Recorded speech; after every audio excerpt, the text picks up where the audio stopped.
चंडीगढ़ में आजादी के अमृत महोत्सव में सीएम ने की शिरकत। सीएम ने कहा, देश को आजाद कराने के लिए वीरों ने दी आहुति, वीरों को याद कर चलाया जा रहा है कार्यक्रम। त्योहारों पर सीएम मनोहर लाल ने दी बड़ी सौगात। हरियाणा गौ सेवा आयोग का बढ़ाया बजट, तो वहीं छठ पर सरकारी छुट्टी और सुनिश्चित घाट का किया ऐलान। गोहाना में शुगर मिल का पिराई सत्र हुआ शुरू। सहकारिता मंत्री बनवारी लाल ने मशीनों में गन्ना डालकर की शुरुआत।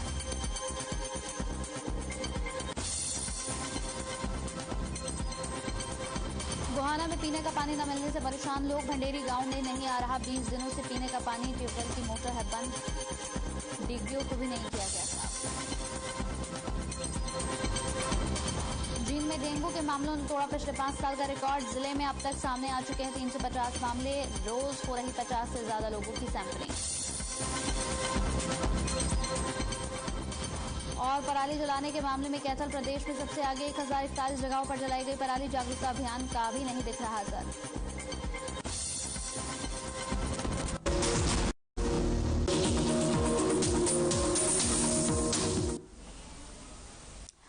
नमस्कार, एक बार फिर से हाजिर हूं मैं कंचन बड़ी खबरों के साथ। इस वक्त की बड़ी खबर आ रही है गोहाना से। टीवी स्क्रीन पर इस वक्त की बड़ी खबर आपको दिखाने जा रहे हैं। गोहाना से इस वक्त की बड़ी खबर, ब्रेकिंग न्यूज इस वक्त की। पराली जलाने पर 3 किसानों पर जुर्माना लगा है। इस वक्त की बड़ी खबर, प्रत्येक किसान से वसूले जाएंगे यहाँ पर जुर्माने। 3 जगह जलाई जा रही थी पराली, गाँव रेणाना, कासंडी और यहाँ पर 3 जगहों पर पराली जलाई जा रही थी, जिस पर यहाँ जुर्माना लगाया जाएगा। पराली जलाने पर 3 किसानों पर जुर्माना, 2500 रुपए जुर्माना लगा है। 3 जगहों पर ये पराली जलाई जा रही थी। इस वक्त की बड़ी अहम खबर है ये। गांव रेणाना, कासंडी और शहरी इलाके में शामिल है ये। जलाने पर यहाँ पर 3 किसानों पर जुर्माना लगाया गया है। 2500 रुपए यहाँ पर जुर्माना लगाया गया। 3 जगह पर जलाई जा रही थी पराली। इस वक्त की बड़ी खबर। तो गांव कासंडी में पराली जलाई जा रही थी। साथ ही साथ यहां पर पराली जलाने पर पूरी तरह से प्रतिबंध है, लेकिन इसके बावजूद भी लगातार किसान पराली जला रहे हैं। 3 जगहों पर ये पराली जलाई गई, गांव रेणाना, कासंडी और शहरी इलाकों में। साथ ही आपको बताते चले कि 2500 का जुर्माना लगाया गया है। गोहाना से इस वक्त की बड़ी खबर, प्रत्येक किसान से वसूला गया 2500 रुपए जुर्माना। 3 जगह ये पराली जलाई जा रही थी। पराली ना जलाने की बार बार अपील की जा रही है, लेकिन इसके बावजूद भी पराली जलाने के मामले सामने आ रहे हैं। प्रत्येक किसान से 2500 रुपए वसूले जाएंगे। अधिकारियों ने यहाँ पर साफ तौर पर पहले ही कई बार लोगों से अपील की कि पराली वो ना जलाए, लेकिन उसके बावजूद भी लगातार पराली जलाने के मामले सामने आ रहे हैं। गोहाना से इस वक्त की बड़ी खबर है ये। पराली जलाने पर किसानों पर जुर्माना लगाया गया। प्रत्येक किसान से 2500 रुपए जुर्माना लिया जाएगा।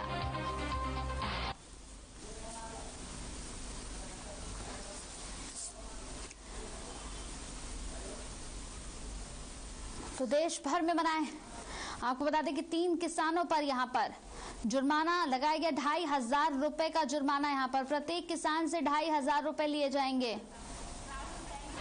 पूरी खबर पर ज्यादा जानकारी के साथ संवाददाता राहुल हमारे साथ फोन लाइन पर जुड़ गए हैं। राहुल, 3 किसानों पर जुर्माना लगाया गया है। बार बार किसानों से अपील की जा रही थी कि वो पराली ना जलाएं, प्रतिबंध है, लेकिन इसके बावजूद भी कई जगहों से पराली जलाने की खबरें सामने आ रही हैं और अब यहाँ प्रत्येक किसान से 2500 रुपए का जुर्माना भी वसूला गया है। क्या कुछ अपडेट है इस पर? जी बिल्कुल बताना चाहूंगा। गोहाना और कासंडी और आसपास के एरिया का ये मामला है, जिसमें लगातार जो किसानों से अपील की जा रही थी कि आप पराली ना जलाए। इससे जो स्मॉग है वो लगातार बढ़ रहा है और जिससे आम जनता को परेशानी का सामना करना पड़ता है। लेकिन किसान लगातार अपील करने के बाद भी बाज नहीं आ रहे और कई जगहों पर देखने को मिला है कि वो लगातार पराली जलाने का काम करते हैं। उन्होंने ड्रोन से ये तस्वीरें ली है और ड्रोन के जरिए ही उन किसानों पर जुर्माना किया गया है। जो किसान पराली जलाते मिले उनके प्रत्येक किसान पर 2500 रुपए का जुर्माना हिसाब से किया गया है। 3 किसानों पर जुर्माना किया है और किसानों जो अधिकारी हैं उन्होंने साफ तौर पर कहा है कि अपील भी की है प्रत्येक किसान से कि आप पराली ना जलाएं, इसके लिए कोई समाधान अलग से ढूंढे। और कई बार उनको समाधान बता भी रखे हैं, लेकिन किसान लापरवाही करते हुए कोई समाधान नहीं करते और लगातार पराली जलाने का काम करते हैं, जिससे आम जन को भी इससे परेशान होना पड़ता है। जी कंचन, बिल्कुल। अगर राहुल देखा जाए तो जिस तरीके से यहाँ पर प्रदूषण की लगातार हम बात कर रहे हैं, पराली जलाना भी यहाँ पर लोगों के लिए मुश्किल हो सकता है, क्योंकि पराली जलाने की वजह से जो इसका धुआं, इसकी वजह से लोगों को परेशानियों का सामना करना पड़ रहा है, सांस लेने में दिक्कत हो रही है, लोगों को प्रदूषण बढ़ रहा है। राहुल जी बिल्कुल, इससे जिस तरह से लगातार पराली जलाने के सोनीपत जिले की बात की जाए, कैथल जिले की बात की जाए और अन्य जिलों की बात की जाए, लगातार ये मामले बढ़ते जा रहे हैं और समय रहते अगर अधिकारियों ने इन पर लगाम नहीं लगाई तो आने वाले समय में जो धुआं है, जो एयर क्वालिटी इंडेक्स है, अगर गोहाना की बात की जाए तो अभी भी ये 300 से ऊपर लगातार बनी हुई है और जो आमजन है उनको आने जो सांस लेने में परेशानी, आंखों में जलन लगातार बढ़ती जा रही है और डॉक्टरों का साफ तौर पर यही कहना है अगर पराली ना जलाए और लगातार इस पर नियंत्रण बनाए रखे तो ये धुआं कम हो सकता है और आमजन को इससे परेशानी भी नहीं उठानी पड़ सकती है। लेकिन लगातार जो किसान है वो अपनी बात कायम नहीं रहते और लगातार इस तरह की घटनाएं सामने आती है। कुछ दिन पहले जो दीपावली है उसको लेकर पटाखे खूब चलाए गए थे, लेकिन वहां से भी कुछ परेशानी बनी हुई है। लेकिन अब बाद में जो पराली जलाने का काम किया जा रहा है उससे भी लगातार ये परेशानी बनी हुई है, जिससे अब प्रत्येक व्यक्ति जो शहर में आता है, गाँव में रहता है, उनकी आंखों में जलन और सांस लेने में लगातार दिक्कत बढ़ती जा रही है। डॉक्टरों का साफ तौर पर कहना जब तक पराली जलाने की नहीं जाएगी तब तक ये दिक्कत ऐसी ही बनती रहेगी। बिल्कुल राहुल, बहुत बहुत शुक्रिया राहुल हमारे साथ इस पूरी खबर पर तमाम जानकारी देने के लिए।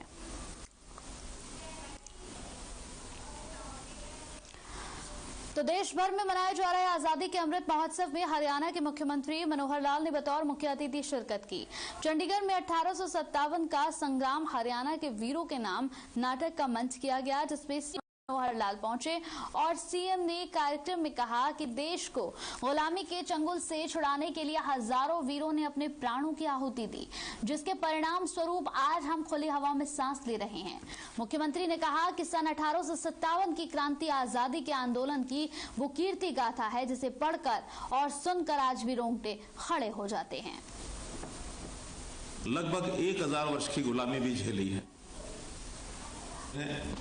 अमृत महोत्सव इस रूप में इस वर्ष को मनाया जा रहा है और ये अमृत महोत्सव के इस वर्ष में आज की शाम वीरों के नाम जिस प्रकार से इस कार्यक्रम का उल्लेख किया गया है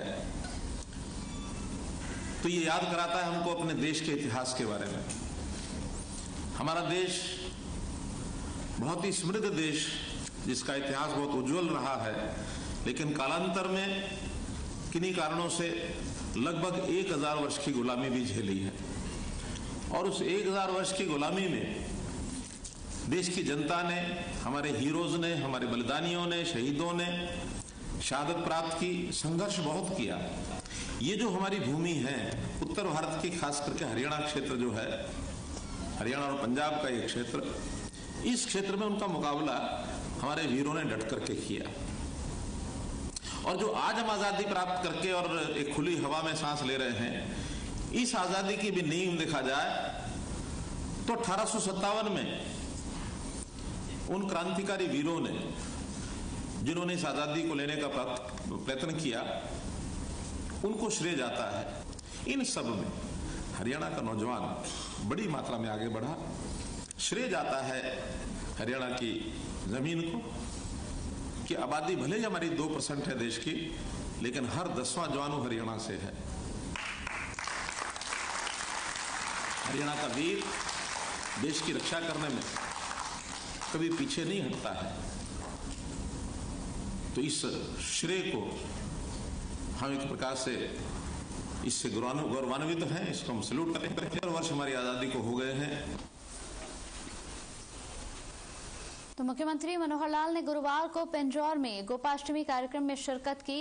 इस मौके पर सीएम मनोहर लाल ने प्रदेश की गौशालाओं को कई बड़ी सौगातें दी। उन्होंने कहा कि प्रदेश में हरियाणा सरकार ने गौशाला के विकास के लिए बहुत काम किया है। इस मौके पर उन्होंने ये भी कहा कि प्रदेश के 22 जिलों में गोबर गैस प्लांट लगाए जाएंगे। पंचकुला में गौवंश संस्थान के लिए जमीन आवंटित की जाएगी। साथ ही सीएम ने ये भी कहा कि गाय हमारी माता है, गाय का दूध अमृत समान है।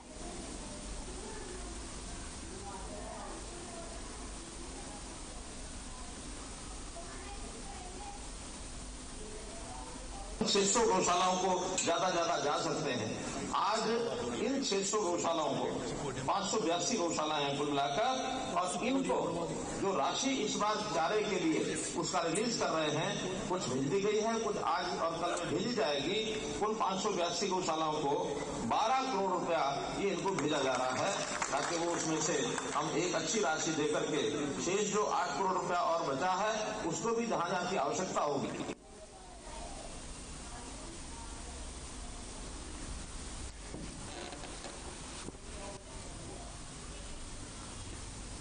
तो वहीं यूथ कांग्रेस विधानसभा प्रेसिडेंट का चुनाव जीतने के बाद रविंद्र यादव ने नारनौल शहर में व्यक्ति प्रदर्शन किया। रविंद्र यादव अपने समर्थकों के साथ पूर्व मंत्री राव नरेंद्र के निवास स्थान से शक्ति प्रदर्शन शुरू कर महावीर चौक से होते हुए अपने गांव मांदी पहुंचे।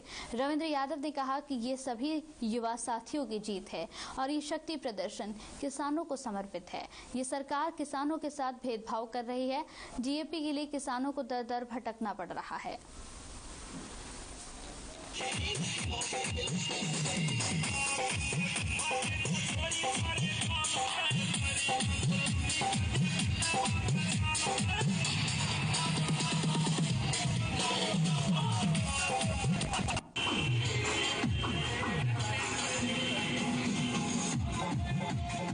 ये युवा कांग्रेस का चुनाव था। विधानसभा अध्यक्ष के लिए मैं चुनाव लड़ा था और चुनाव जीते।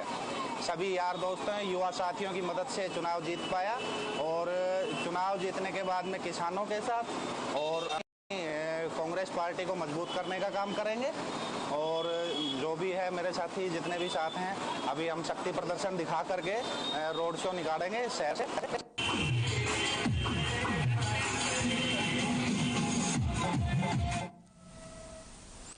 राष्ट्रीय सांझा अहिर रेजिमेंट मुहिम के तहत नारनौल के नसीबपुर से पूर्व सैनिक तेज बहादुर के नेतृत्व में पदयात्रा का शुभारंभ किया गया।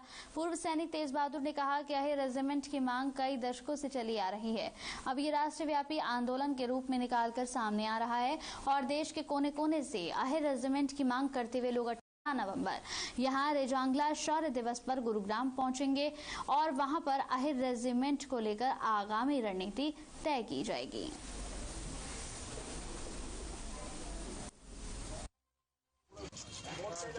देखिए, ये अहिर रेजिमेंट का मुद्दा पिछले 4 दशकों से चलता आ रहा है। इस बार जो ये यात्रा है ये राष्ट्रव्यापी आंदोलन के रूप में और भी कई जगह से यात्राएं शुरू हो रही हैं हमारी अहिर रेजिमेंट के लिए, और वो सभी गुड़गांव सेक्टर 23 रेजांगला मेमोरियल पहुंचेंगी हमारे पूरे बुजुर्गों के आशीर्वाद से। यहाँ से शुरू होके ये हरियाणा में घूमते हुए महेंद्रगढ़ है, फिर अटेली है, कौसली है, फरूखनगर है, ये सब जगह घूमते घूमते और ये सेक्टर 23 18 तारीख को सेक्टर 23 में पहुंचेगी।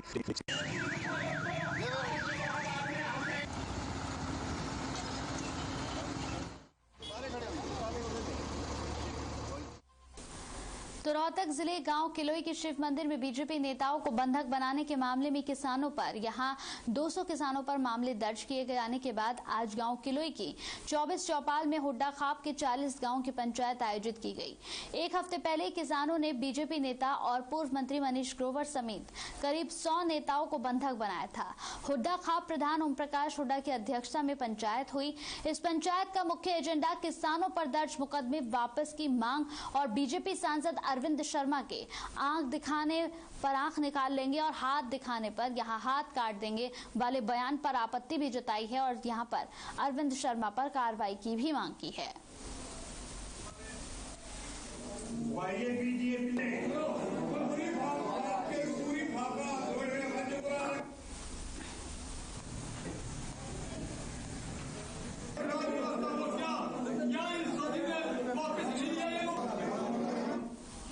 तो प्रशासन इस साल पराली प्रबंधन पर करोड़ों रुपए खर्च कर जीरो बर्निंग का लक्ष्य लेकर चल रही थी, लेकिन कैथल जिले के उच्च अधिकारियों की लापरवाही और यहां कम सजगता की वजह से प्रशासन का यह दावा फेल हो गया, क्योंकि पराली के अवशेष जलाने में कैथल पूरे हरियाणा में अव्वल रहा।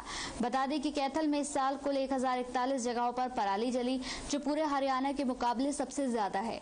इसी वजह से कैथल राज्य के सबसे दूषित शहरों की श्रेणी में प्रथम स्थान पर आ गया है और देश के सबसे दूषित शहरों की सूची में भी शामिल हो गया है।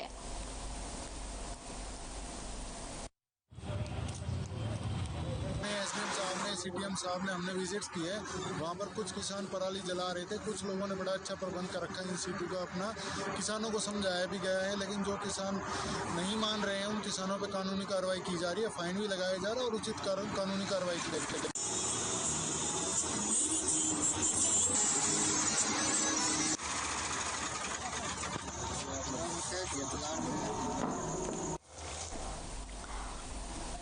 तो गुरुग्राम में बढ़ते प्रदूषण से लोगों का दम घुटने लगा है। आंखों में जलन और सांस की बीमारी बढ़ने लगी है। प्रदूषण को रोकने के प्रभावी कदम नहीं उठाए जाने के चलते इसका स्तर लगातार बढ़ रहा है। आपको बता दें कि पराली के साथ साथ सड़कों पर वाहनों से उड़ती धूल, धुआं और कई जगहों पर कूड़े का जलाना काफी हद तक लोगों के लिए परेशानी का सबब बना हुआ है। लोगों को सांस लेने में काफी तकलीफों का सामना करना पड़ रहा है। इसका कारण साहब सबसे बड़ा एक ही है, गाड़ियाँ इतनी ज़्यादा होगी, हर स्टेट की गाड़ियाँ गुड़गांव में चल रही है, किसी का कोई रोक टोक नहीं है। कौन सी गाड़ी महाराष्ट्र की है, कौन सी गुजरात की है, कौन सी पंजाब की है। और ये पराली का तो सबसे बड़ा मुद्दा है ही है।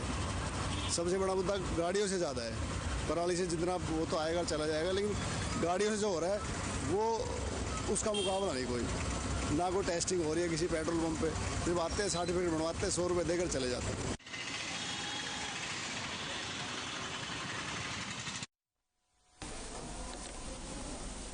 तो केंद्रीय प्रदूषण नियंत्रण बोर्ड के आदेशों के चलते खनन क्षेत्र यहां खानक डाडम में स्टोन क्रशरों को आगामी आदेशों तक बंद कर दिया गया।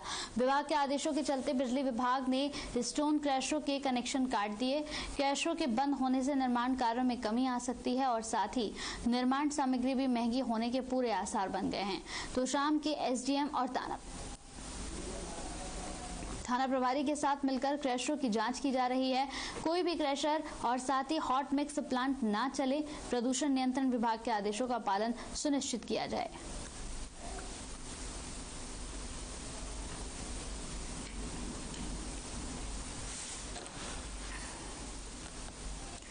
तो वहीं अब खबर पलवल से है। पलवल शहर थाना क्षेत्र के एलएनटी के पास ढाबे पर यहां पर बर्तन साफ करने वाले 45 साल के अधेड़ के सिर पर कांच की बोतल से हमला करने के बाद हत्या कर दी गई।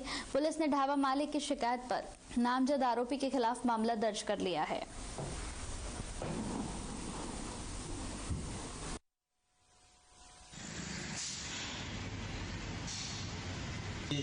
मुत्रापलवल रोड के ऊपर एक सनी ढाबा है जिसके मालिक हैं प्रवीण कुमार वासुदेव, ये भाटिया कॉलोनी का रहने वाला है। उसका फ़ोन आया था कि हमारे ढाबे पर 2 कर्मचारियों आपस में झगड़ा हो गया और एक ने दूसरे के सिर में बोतल मार दी। पुलिस मौके पर पहुंची, जहां पर देखा कि दूसरे जो जिसके बोतल लगी थी वो मृत अवस्था में पड़ा हुआ था।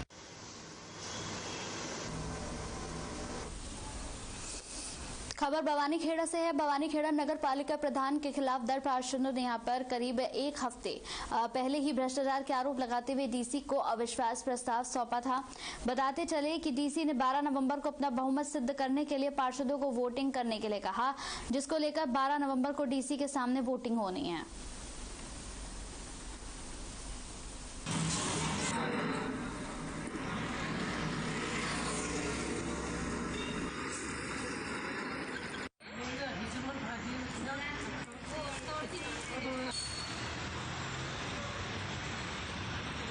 तो 12 नवंबर को ये वोटिंग होनी है। भवानीखेड़ा की ये खबर है। आपको बताते चले कि यहाँ पर पिछले 2 हफ्ते पहले ही यहाँ पर अविश्वास प्रस्ताव सौंपा गया प्रधान के खिलाफ कि वो भ्रष्टाचार लगातार कर रहे हैं। 12 नवंबर को एक बार फिर से यहाँ पर वोटिंग होनी है। डीसी ने ये आदेश दिए हैं और कल के बाद ही यहाँ पर ये फैसला होगा कि प्रधान की कुर्सी किसको मिलेगी। तो चरखी दादरी की खबर है। अपनी मांगों को लेकर आशा वर्कर ने चरखी दादरी शहर में प्रदर्शन करते हुए सामान्य अस्पताल में धरना दिया।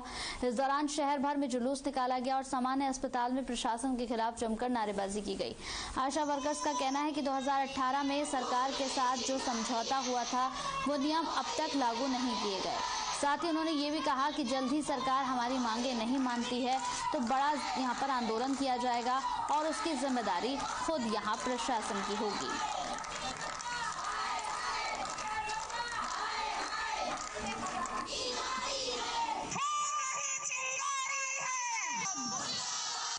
हम इस सरकार से बस यही चाहते हैं कि हमारी सरकारी कर्मचारी का दर्जा दो और हमारी जो भी मांगे हैं उनको पूरा करो। तो टोक्यो पैरालंपिक में यहां तीरंदाजी इवेंट में देश को पहला कांस्य पदक दिलाने वाले जिला कैथल गांव के यहां अजीत नगर निवासी हरविंदर सिंह को 13 नवंबर को राष्ट्रपति भवन में देश के राष्ट्रपति रामनाथ कोविंद अर्जुन अवार्ड से सम्मानित करेंगे। बता दें कि हरविंदर सिंह ने यहां पैरालंपिक में देश को पहला कांस्य पदक दिलाया था। बताते चले कि कैथल में अब तक 2 खिलाड़ियों को अर्जुन अवार्ड मिल चुका है। हरविंदर सिंह कैथल जिले के ऐसे तीसरे खिलाड़ी होंगे जिनको इस अवार्ड से नवाजा जाएगा। इससे पहले कैथल जिले के बॉक्सर मनोज कुमार और वॉलीबॉल खिलाड़ी बलवंत सिंह को यह सम्मान मिल चुका है। सरकार की ओर से अर्जुन अवार्ड प्राप्त करने वाले खिलाड़ियों को अर्जुन की प्रतिमा और 15 लाख रुपए की नकद राशि दी जाती है और विभिन्न सरकारी सुविधाओं के साथ साथ यहां हर महीने पेंशन भी दी जाती है।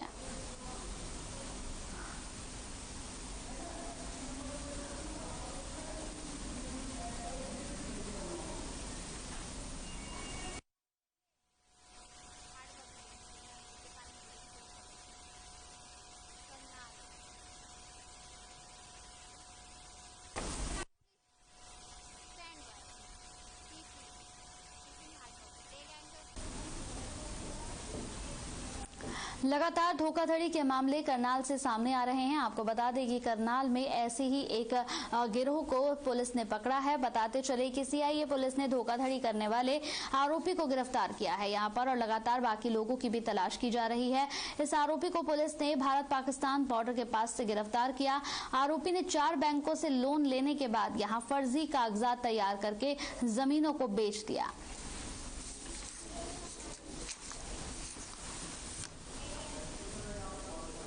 चलिए इसी के साथ इस बुलेटिन में मेरे साथ इतना ही। नमस्कार।